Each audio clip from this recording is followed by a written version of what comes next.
Spent too much time gooning this camp, so my forearms are a little sore.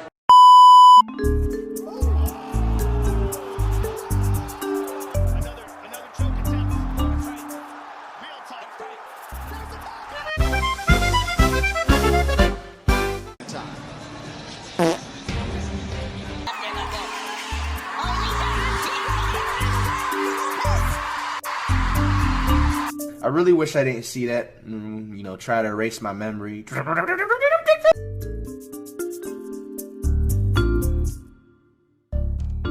UFC 314 abso-freaking-lutely saved the UFC in my opinion. Alexander Volkanovski, Diego Lopes, Michael Chandler, Paddy, Pimblett. Some of these fights, man.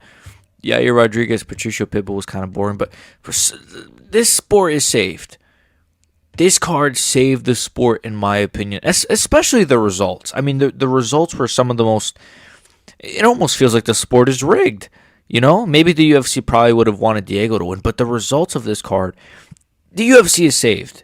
But nonetheless, today we will be breaking down the entire card. We'll start with the main event. I told you guys. I did terrible on picks, by the way, but I did say Volkanovski was going to win. I did say he was going to win a decision. I did say a unanimous decision. I'm pretty sure. I did say a decision, though. I almost choked. All that glazing is going to kill me one day. 4-1 or 3-2, I said. Now, I think Volk won rounds 1, 2, 3, and 5. Obviously, round 4 I'd give to Diego. Round 2, I know people are going to say Diego won because of him dropping Volk, but I still give that round to Volk. He did more before the knockdown. The knockdown was right at the end of the round as well. But in my opinion, this was... There's not much I could say about this fight. It was an absolute freaking war. I was worried, though. I was worried. Even though I picked Volk, going into this fight and even throughout the entire fight, I was like, dude, Volk he just might get chinned. But that first round was so just... What more can I say? It was like I was watching prime Volkanovski in there. It was... if there was a couple more seconds in that first round, he finishes Diego Lopes. He does what Bilal Muhammad could never do. He finishes somebody. No, seriously though. He would have... Tremendous first round. Now the second round was good, but then he gets dropped, obviously. The third round was very good as well, but a bit more back and forth. I felt like Diego's momentum was picking up a bit. He wins the fourth round just barely, in my opinion. In the fifth round, I thought Volk won clearly, and obviously Diego was aura farming at the end. He was walking with his hands down, and Diego Lopes is what Sean Strickland thinks he is.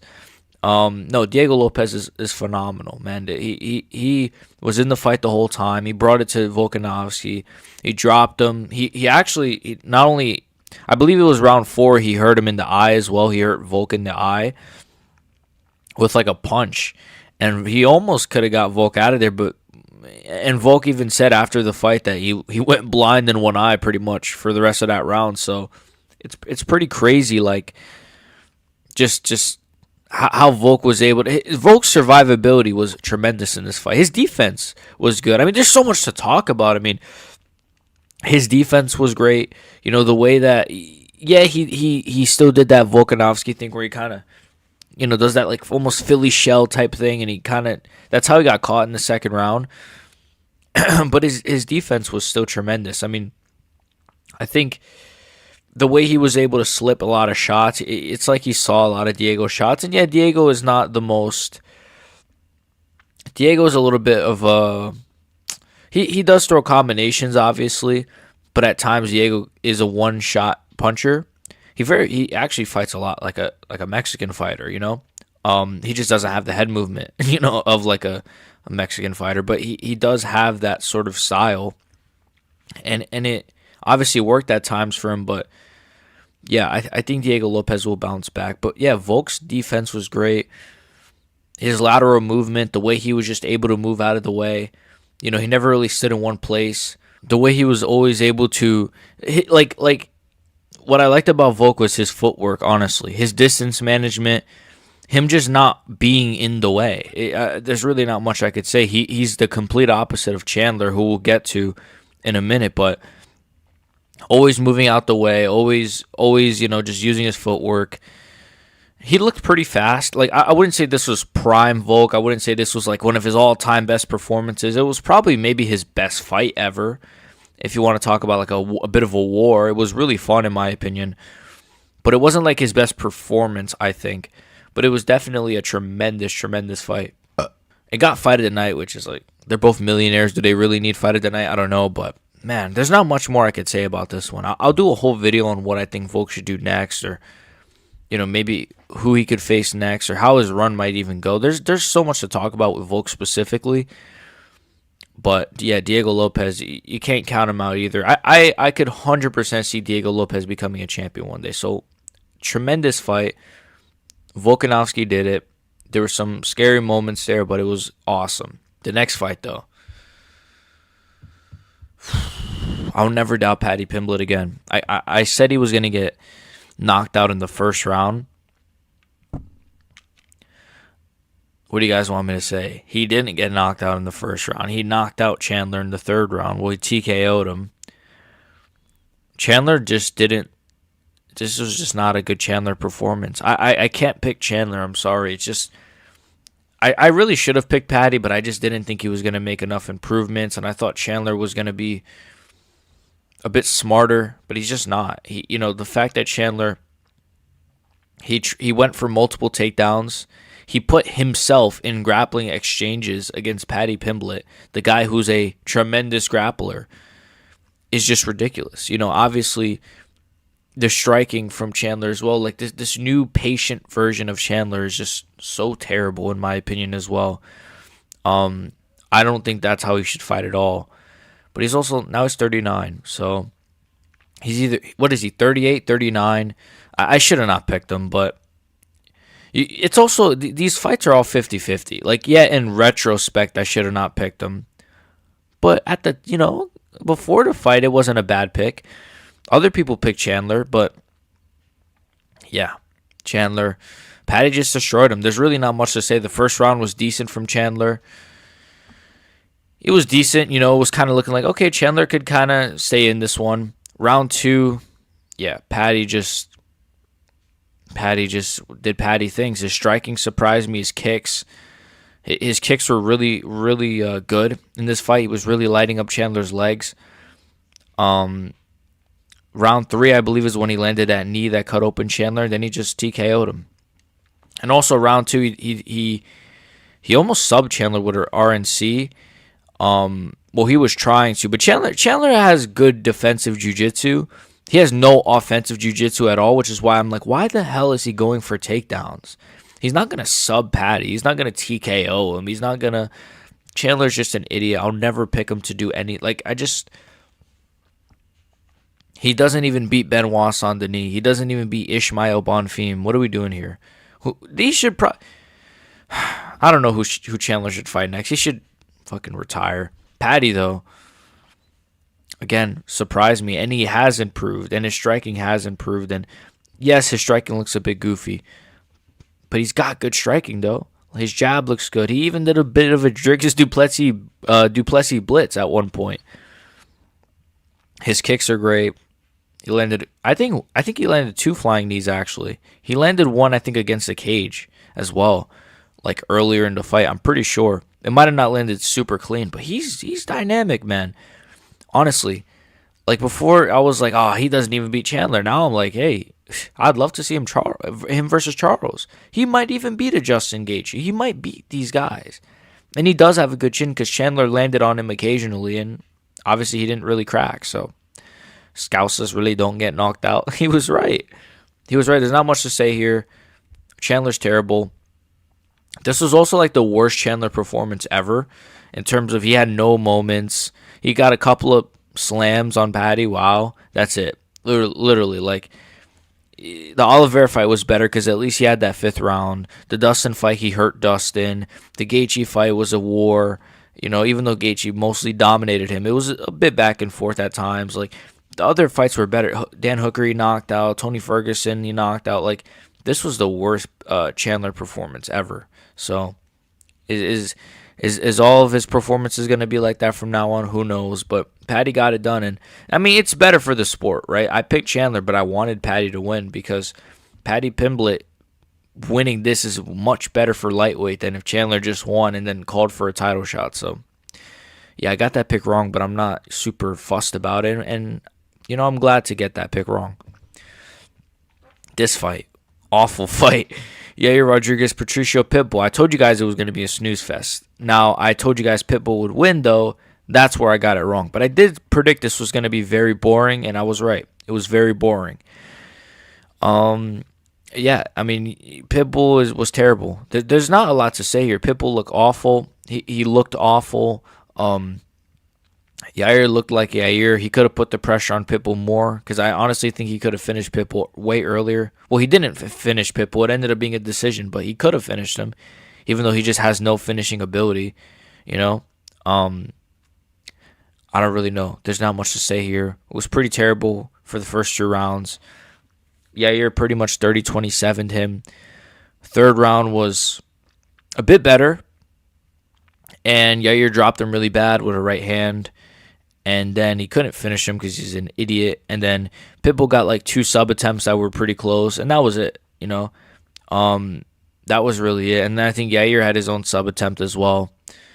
The third round was good, but the first 2 were awful. And I don't know why Patricio Pitbull performed like that. I don't know if he was just...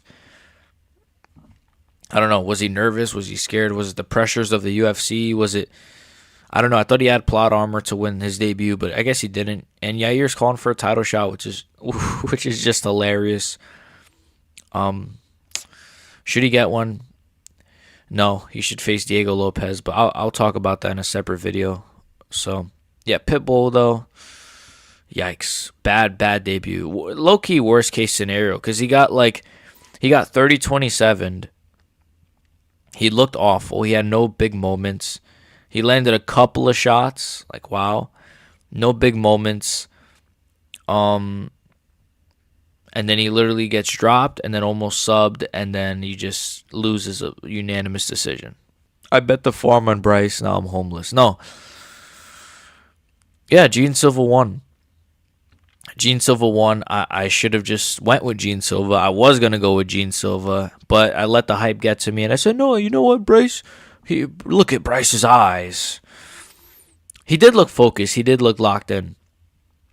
But Gene Silva is literally a future champion. I told you guys he was going to be one. But then I didn't pick him to beat Bryce Mitchell, so I'm pretty hypocritical with my picks, to be honest. But yeah, Bryce and Gene, I thought Bryce's performance, like his striking surprised me.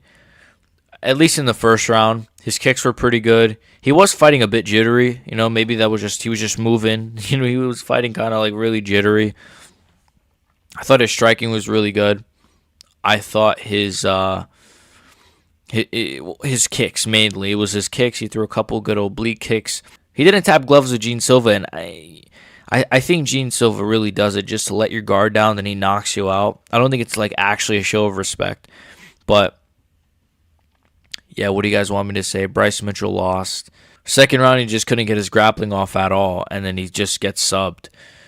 Really, the first round, he couldn't get his grappling off either, and Gene was just too strong for him. And now he has submissions. It's actually best case scenario, because if Gene just knocked him out again in the first round, it would have been like, but there's still questions. But for him to show, okay, he actually has grappling as well, and he submitted this guy that people thought was going to get, you know what I mean? Like, it's just... Dude, I thought Bryce was... What a terrible pick. What a terrible, terrible pick. It wasn't that bad of a pick. It was a 50-50 fight. See, you can't do this thing of, like, after the fight. And this is what a lot of people are doing now. They're like, no way. People actually thought Bryce Mitchell was going to win. Or people actually thought, you know, Chandler was going to win. Bro, before the fights, it wasn't a bad pick. Because all of these fights were 50-50. But, yeah, Bryce Mitchell lost. Super embarrassing. He's getting clowned online like crazy. And everyone's good little goys. So, hey, but anyways, yeah, Gene Silva, though. Gene Silva is going to be something huge in this division. I told you guys. He's going to be probably ranked number 13 or 12 now. I don't know. He'll definitely be ranked. Bryce will probably go down, probably to like 15 or 14. Bryce, there's a reality where Bryce, if he loses his next one, he could be unranked. Man. Damn.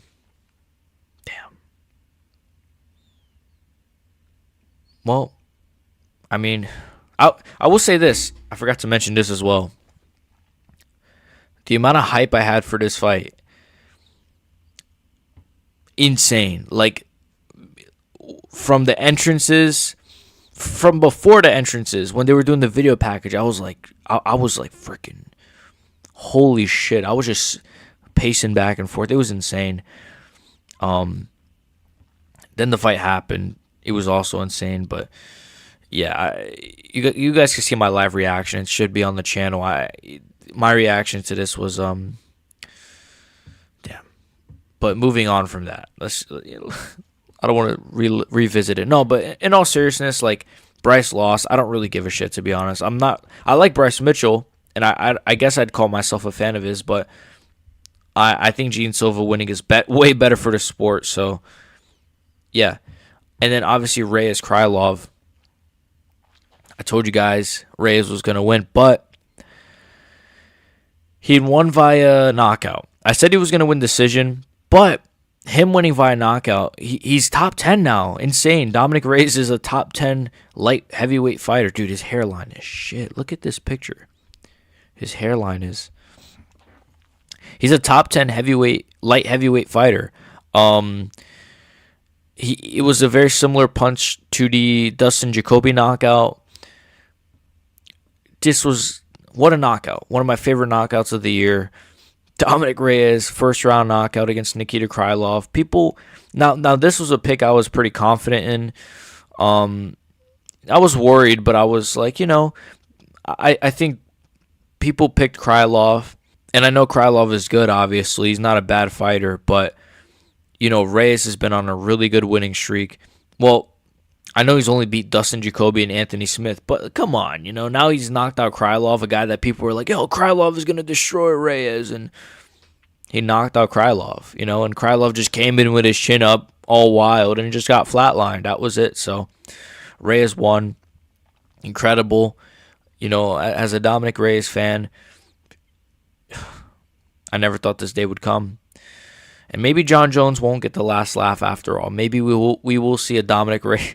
Can you imagine if Dominick Reyes goes on like a GOAT run? He just becomes like the light heavyweight GOAT or something. You know what? The MMA gods kind of spoiled us with this. I mean, yeah, Bryce lost. Who cares, right? But Reyes won. Yair won, which is... I mean, I guess Pitbull winning would have been better. But Yair winning, now you could set up Yair Diego. Paddy won. And then Volk won. Like, this whole main card is just, like, blessed us, with these great results. And, yeah, Reyes winning was... we just need John Jones to get flatline KO'd, and the sport will be the greatest thing in the history of anything. But, yeah, crazy knockout. Reyes, like, it was literally a flatline KO. It was just, boom, he flatlines him. How good is Anthony Smith? No, I'm kidding. But yeah, awesome. Moving on to the prelims, though. Danny Gay, Sean Woodson. Sean Woodson is... Sean Woodson, they after this... after this fight, he just went into the sky, went back into a spaceship. No, Danny Gay, Sean Woodson. It was a good fight. Kind of. No, it really wasn't, to be honest. Sean Woodson was on his way to win via decision. But Danny Gay just goes out there and knocks out Woodson. Well, he doesn't even... See, this is the problem. We'll actually get to this. The first 2 rounds, Woodson won, in my opinion. Right? He did just enough. He stood on the outside. It was what it was, right? It's a Sean Woodson fight. He's not usually super exciting, right? And Ige was in there, though. And Danny Gay's tough. He's not going to get finished. The 3rd round, though, was it was what it was. He caught Woodson with, I want to say it was a left hook. It might have been a 2 or a left hook, something. He caught him with a really, really good punch. And Woodson is rocked. and he kind of panic shoots, or he kind of grabs a leg, and Ige is kind of just hammer fisting him. That looked very sus, but he's hammer fisting him, and the ref just stops it. Like, Woodson's still in it. He's got a leg, but like those are like small little shots, and the ref just steps in and stops it. It was a horrible, horrible stoppage. It was the worst stoppage since Cannonier and Mavov. Terrible stoppage. I'm pretty sure it was Keith Peterson. No nonsense, Keith Peterson, even though he looks like a meth addict. It's just terrible, terrible stoppage. There's not much more I could say. I don't know. Terrible. But Woodson was going to win that fight probably via decision. But obviously, now Ige gets to keep his ranking. So now he gets to stay 15 ranked. So good for him, I guess. Terrible stoppage. There's not much to say there. I picked Sean Woodson, by the way, if I didn't say that. And he was going to win the fight, bro. I picked Xiaonan to win this one, and she didn't win the fight because it's women's MMA, and I told you guys it's 50-50. Xiaonan she didn't have anything for Jandiroba on the feet, and then the grappling was just too much for her, and she just lost a boring women's MMA decision to the Hills Have Eyes. Jim Miller, Chase Hooper. Chase Hooper is a gooner. According to himself, he says that he spent too much time gooning in this camp and his arms were tired. His arms were tired. His arms. Jim Miller, though. I called this one pretty correctly, I would say. I said Jim Miller was too tough to get submitted, and I was right. You know, Chase Hooper, he pretty much dominated him. There wasn't really a 10-8, but he dominated him, and yeah, it was a good performance by Chase Hooper. I think he could be something in the division. Dude, lightweight is just always going to have, like, great prospects, right? Because, like, you got guys like Chase Hooper unranked, Feresiam unranked, Joe Alvarez just got ranked. I think Grant Dawson might be unranked. Bahamondes might be ranked now. So many guys just in or, like, at the bottom of the rankings that are coming up. It's just an incredible division. An incredible division. Dude, like, did like Volk's CTE just come on to me or something? Pause. Come on is a crazy thing to say. Darren Elkins, Julian Erosa. Julian Erosa knocked him out. Darren Elkins is shit. I told you guys this would happen. What do you guys want me to say? It was a bad stoppage as well, by the way. But Julian Erosa won, so I got this pick right. I mean, obviously, this was going to happen. Literally, Darren Elkins fell to a jab that didn't even touch him. Like, this was 100,000% going to happen. Darren Elkins, he like, how is he still employed? I don't know. You know, and then Sedriques, what's this guy's name? Versus Michal Oleksiejczuk. I picked Sedriques Dumas, and Oleksiejczuk is apparently good all of a sudden. Now, Dumas, obviously, it was a bit of an early stoppage, but who cares, right? Dumas is a woman beater. I didn't even... The funny thing is, I didn't even know that going into this fight. I would have picked freaking Oleksiejczuk if I would have known that. Because, yeah, fuck this guy, man. It was a good stoppage, and now Oleksiejczuk is with the Fighting Nerds, so... These guys literally just give these guys steroids or something, and now they're all just good. Sumudaerji versus Mitch Raposo. This was a pretty shit fight. Mitch Raposo, I picked him to win. Sumudaerji, like, what do you want? What do you guys want me to say? Shit fight. Sumudaerji, whatever his name is shit. All right, let's get to the real stuff here. This was a great fight. This not getting fight of the night is actually kind of crazy. Or even, dude, Talil didn't even get performance of the night. There's no way. Wait, they gave Paddy Pimblett performance of the night, even though he's a millionaire, but they didn't give it to Marco Talil, the struggling freaking... Yeah, the fact that he didn't get a performance bonus is crazy, but he beat Tresean Gore. Good performance by Talil. Just very dynamic fighter. He has a good gas tank. He's got good kicks. He throws good body shots as well. This guy, he's good. I think I picked him by first round knockout. I could be wrong on that, but I did pick him. And Tresean Gore stood in there, though. He's very good himself. He hurt Talil bad, I'm pretty sure, at one point in this fight. And Tresean Gore, he's not a bad fighter. He's very tough, very durable. You know, if that fight wasn't stopped, he probably would have got up and kept moving forward. But Leo is just a monster, and he just throws. He just throws anything. He threw like a jumping front kick and then turned it into a right hand. He's just a monster, bro. This guy, hopefully he doesn't get fraud checked by freaking Jack Hermanson, and he can be something at middleweight, because middleweight kind of needs it a little bit, even though middleweight's good now. But Nora Carnoli versus Haley Cohen. I picked the less manly looking one, and she lost. So that's about it. There's nothing else to say there. This card overall was pretty good, and I thought it was actually great. And dare I say it, saved the UFC. I mean, the first fight, the women's fight, was a finish. Then you had Tresean Leo, another finish, and it was a war. Then you had the shitty flyweight fight, but then you had Oleksiejczuk finish Dumas. Erosa got a crazy knockout, sort of. Weird stoppage, but Chase Super won, which is obviously good. Jandiroba, nobody cares about. Sean Woodson lost again, bad stoppage, but who cares, right? Reyes, sick knockout. Silva, great performance. Yair, mid-fight, but whatever. Paddy, sick performance, and then a war of a main event. And this is the first fight of the night that they've given out in like 4 events. So like they haven't given one out in like four events apparently. So the last pay-per-view didn't get one. The last 2 fight nights didn't get one. But the UFC may just be back. What did you guys think? This brought my joy back to the sport, man. Make sure you guys like and sub. I can't believe Volk did it. Let's go. Become a member in the description. Peace.